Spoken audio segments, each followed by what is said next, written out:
Welcome to the Illuminate Your Essence podcast, where we cut through the distractions, programs, and stories that have created chaos in your life and discover the truth, bliss, and joy that exists beyond the external clutter and resides within. Welcome to the Illuminate Your Essence podcast. I have such a great and dear friend in studio today. It's my friend Tonya Murray.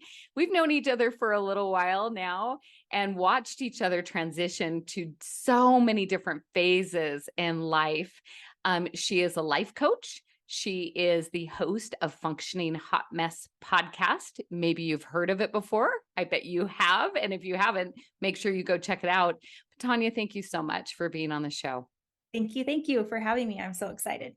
Absolutely. So you and I have had a lot of parallels. We both worked in child welfare for a very long time, and that was very near and dear to our hearts. And then we also shifted into this place of really helping others really evolve personally, spiritually, emotionally, all of the things. And that's kind of taken center stage. So I just want to hear your story. Let's hear your story. Let's start there. Yeah, I'm like, where do I even begin? So, yes, 15 years as the director of a child advocacy center. So, my primary role was to hold space for the initial outcry of child sexual abuse and physical abuse. So, it was the very beginning of the investigative process. I worked with a great team of about 35 people, and that was our job every day, all day, was to respond to that crisis that the family was going through and to help support them. So that is still very, very near and dear to my heart. And I have so much love for the work and the profession. But I recognized that it was time for me to go a different direction. And actually, one of the things that really spurred me on was a conference I went to one time where they talked about a study, and I've since tried to find the study, I can't. So I can't verify this. Take that for what it's worth. But what I heard and internalized was that they did a study in third world countries, and they found that the more education that the mothers received, the more confidence that they had, the lower the child abuse rates. Because so moms are so incredibly powerful with the evolution and the resiliency and everything that goes on with their kids. And so to me, I took that and I'm like, so if I can help raise confidence in mothers, I can play a role in families' lives to never have them come to my center if possible. I don't put that on the shoulders of the moms, but there's just something there that felt right. So for me, my path became helping moms raise their confidence, helping them trust themselves, helping them turn inward for answers. And that was my direction and my path for a while. And I've since gone to do that full time working for myself now. So, Oh, I love that. And I truly believe that women that are happy and self-confident and show themselves self-love, it just overflows to the children. And then we all say this as mothers, I just want my kids to be happy. I just want my kids to be happy. How do children discover happiness if we can't show them where that is, what that is, how that looks like, right? And so you're really starting at that matriarchal place in our society, which I believe healing women will heal a broken and hurt world. Do you agree absolutely. with that? Absolutely. Yeah. Well, and And I think that a healed woman I want my kids to be happy too, yeah. but I recognize their happiness is going to look differently than mine. It's going to look differently than what I would choose for them. And it's not about me. It's Mhm. about them. And they are going to have to go through pain. Like no one's exempt from that. And no matter how much I want to shelter them and protect them from it, I'm doing them a disservice. I am there to support them through whatever they go through, not to protect them from going through every single challenge. Amen. Mhm. Amen. In fact, it was interesting. Last night, I went to someone was speaking that really is phenomenal. And he said, transformation is in the discomfort, right? Yes. And so we don't want to protect them from anything. Like, Right. let's let them have the experiences so that they can experience that inner shift and that inner understanding.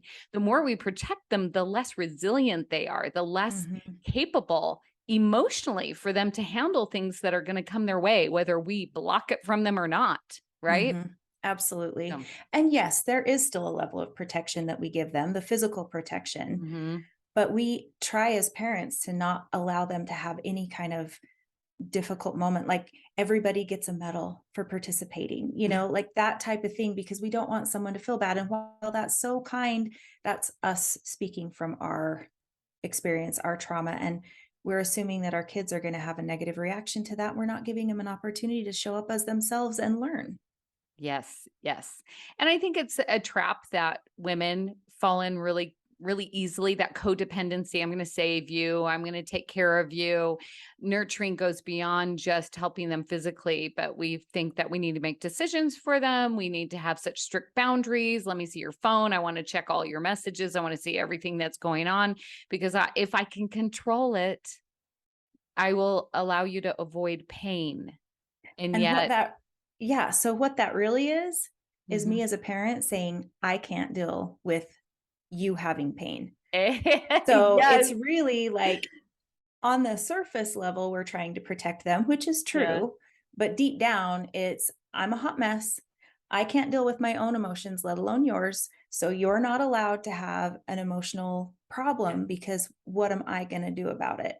And when you really step back and look at it that way and say, "Their story is not your story," you are there to be the support, to help, to hug, to care, to give them, what are you going to do about it? Let's talk about it. What are some solutions? How can we handle this? How can I support you? Those are completely different ways of handling it versus, some of what we normally do, which is I'll fix it for you. Just call me. Just, let me interject or intervene here and solve the Yeah. problem for you. Yeah. Exactly. So you're in this new phase of life. You you gave up a really lucrative, solid, and also just really reliable source of income. Yep. And I believe that stepping out into the world of being an entrepreneur is basically baptism by fire for personal development and growth. Would you agree Oh, with that? absolutely. Yes, and the journey to get to that place too, Yeah. because it's not like you just snap your fingers one day and go, I think I'm gonna leave my job and go do this." Like, it was probably a couple of years in the making, but the last several months was like all the work I did previously to have a solid foundation was being tested and being put into practice, and yeah, it's a leap of faith, but I think there can be different levels of leaps. Yes. And I did it too. I mean, even though I went into the world of entrepreneurship a decade ago, I got very comfortable in my real estate career for many, many years. And it was a beautiful income, beautiful things that we were able to purchase. And I was, I did feel that I supported one of the greatest investments that we have. Our homes, where we live, is an incredible and crucial piece to us feeling safe, for us feeling like we have roots in our community. But it just was not enough at some point. As I was having my own spiritual awakening and learning that all the answers were within and finding my joy and peace and trust in myself, I thought, this is the greatest gift I can give to someone, not a home, because you can live in fifth wheel and have all of the things within to provide that safety, that love, that excitement, that joy within. And it doesn't matter where you live, right? Mhm, And mhm. so I'm in this place, you're in this place. We're deciding to go out into the world to make an impact. And you and I both grabbed a card today before we started. We have a deck, and I want you to share your card, and I'm going to share my card. Yes. So my card actually comes from the Universe Has Your Back card deck by Gabrielle Mhm. Bernstein.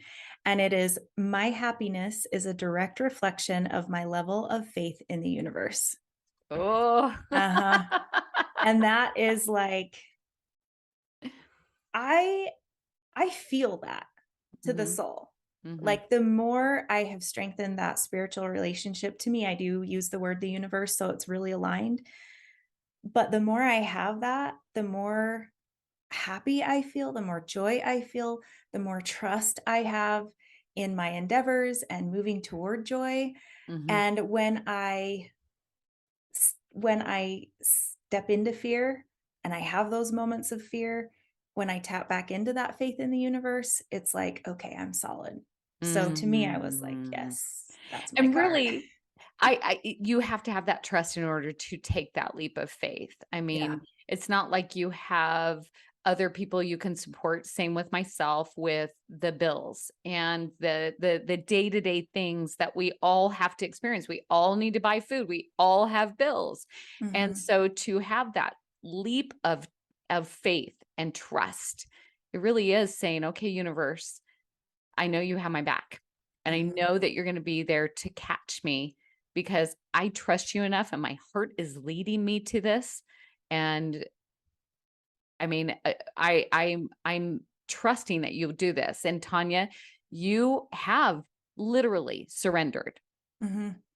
I have. Well, and one of the things that was really important to me was recognizing the story that Mm, I was telling and believing. And that, I mean, there's a ton of stories, but one of them was the belief that the job that I had working for a government agency, making good money, I believed, and everyone told me, you're crazy. You're leaving this super secure mhm. job. Well, it's super secure until it's not.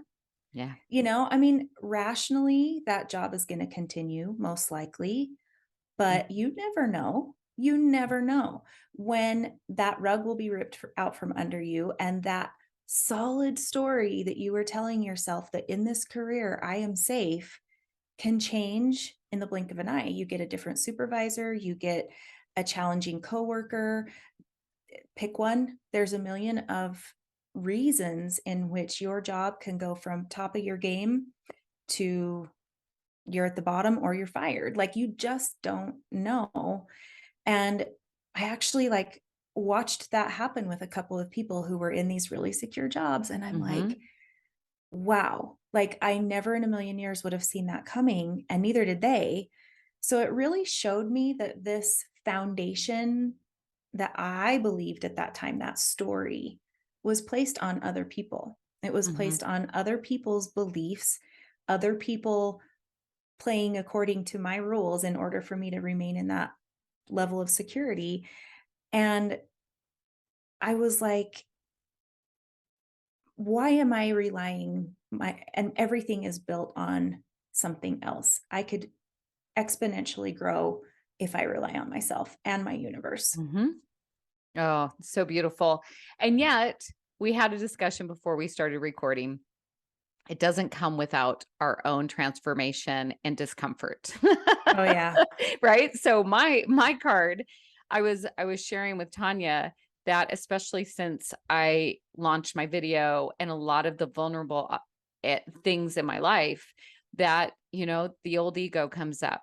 And 80% of our ego, our headspace, is really just retelling lies that we started telling ourselves years and years and years ago. And we've just found evidence to support those stories and those lies. And so it's just regurgitating what it thinks is going to keep you safe, but really it's going to keep you stuck. Mhm. And so I noticed in the last couple of days, some of this chatter, this monkey mind coming to up and just regurgitating these old stories. And usually what I can tell is this starts to feel really like I just feel like it's so intense. There's so much energy happening up here.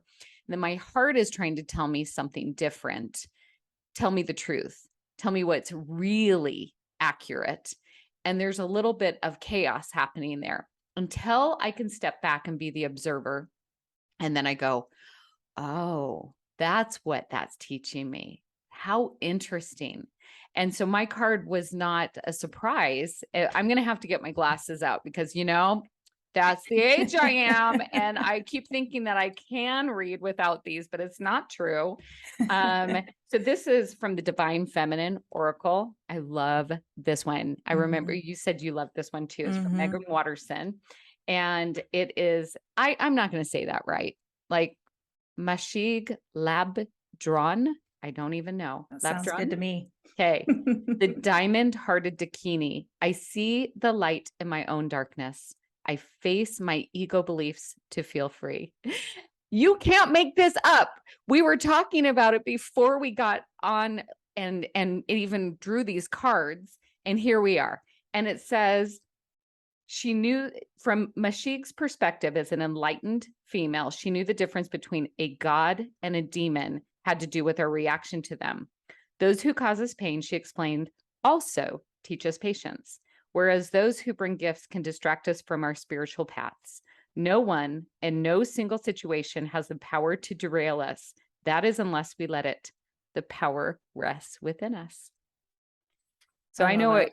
Isn't that amazing? Because I know a time in my life that these voices would have stopped me in my track. I would have been done. I would have been hard pass. I don't like this discomfort. I'll go back to my 8 to 5 job. I'm going to go make an hourly wage.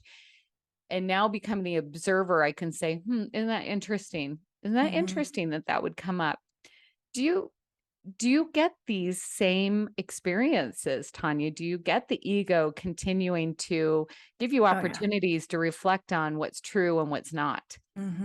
Yeah, absolutely. And part of my, I guess, transition story and from working to, for the government to this job was, I remember in 2020, I was sitting there and I'm having a couple of like internal meltdowns, like still put together on the outside. But I remember thinking, this is me having a nervous breakdown. This is where I lose my crap. I mean, I was, and I'm like, okay, I don't like, how bad is this going to get? It was awful, an awful feeling. And things were fine things were fine. Nothing, I was in a great relationship, still am. My kids were healthy. Like nothing on the surface was causing this. And I had it in the summer and then I had it again in the fall. And I was like, okay, so this is my compass. This is my cue that we're out of alignment. And I went all in. I went to therapy. I hired a life coach and I went all in on me, which I didn't know what I was doing. I wasn't out to, kind of, I wanted to be able to transition into working for myself. I didn't expect it to happen so quickly, but I was like, I have got to tune into me. And just making that decision was, exponential growth in the past couple of years. And yet I still have those moments where I'm like, I'm launching this program. Is anybody going to show up? Does anybody want to do this? Am I a good enough coach to be able to do this? Like, I still have that. And I still have that fear of crickets is what I call them. The fear of crickets. Nobody shows up, nobody buys your book, nobody listens to your podcast, whatever. And I just have to tune back in and say, I know that every single step I took, starting my podcast, writing my book, each coaching program that I do, I feel the support. I know it was intuition that led me in that direction. And so I turn back to that space, that trust in the universe, knowing I was being led. And it doesn't completely silence the ego, but it tempers it. It tones it down a little bit so that my place of no, this is what I'm here to do. This is here to serve. And I'm moving forward with it. That's louder. That's powerful. And no matter who you are listening, I'm sure that there is a direction or a choice that you are making in your life. We make choices every single day. And learning to distinguish between the chatter in the mind and where our heart is leading, and choosing that voice of peace, that voice of clarity is going to change your life. I don't care what that choice is. Maybe it's getting into a relationship, getting out of a relationship, moving careers, or simply tapping into that piece of you that you believe is there, but you just can't quite hear it yet. Mhm. Um, that's what this is all about. And it's been really interesting and fun, Tonya, to have this discussion because we really didn't have an agenda today. We're like, we don't know. We're just going to let spirit just take us wherever we're going. Absolutely. And I think it's beautiful. I think it's that courage and that bravery to go where your heart tells you to go, because it's that's transformation in the discomfort. You and I have both experienced it. And even if nobody listened to this podcast episode, you and I learned something. You and I grew. Like, I mean, it just is so powerful to watch what happens when you take the step and you go and you do the thing your heart led you to do. And so here you are now sharing your wisdom, your love, your journey with other people, and you are making an impact. You are doing some work that not only helps others, but also probably lights your own fire. Would you agree with that? Absolutely. And to me, that is your that is your guidance. That is your shining star, is that joy. Follow Mm, that joy, because we get stuck in our minds of, can I do it? Should I do it? Is that the right thing? Well, does it make you feel light? Does it make you feel joyful? Does it make you feel excited? Yes, then it is. Does it make you feel down, depressed, heavy? Then no. That, to me, those two things, it really is that simple. mm. Not necessarily simple to follow, but it is that it's that simple. And it doesn't mean it's pain free. It Yeah. doesn't mean there's not growth. It doesn't mean that you won't have difficult decisions and conversations to have. But when you're going for that place that brings you joy, brings you light, that is your signal you're on the right path. Mm, I love this.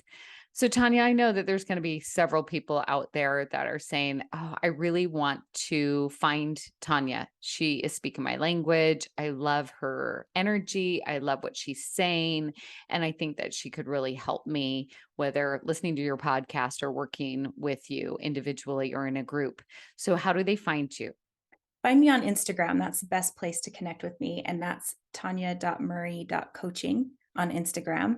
And then you can also go to my website, because as I grow, my programs grow and change. So you never know what I'm going to be putting out there. So if you go to theheartofconfidence.com/work with me, that Mhm. will show you my current whatever I've got going when you happen to land on this.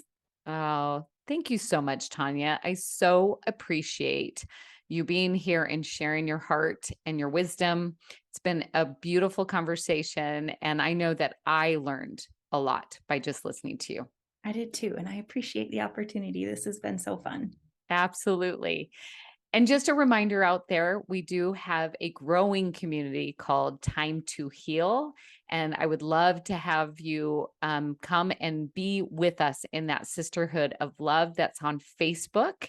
But you can find it on several different locations. On my bio on Instagram, you can go and search for it on Facebook, or you can just go to my website, wendybunnell.com. You're going to find all the links right there. So with that being said, have a wonderful day. We can't wait to do the deep dive, the discussion, and the dialogue next week on Illuminate Your Essence. Thank you for listening.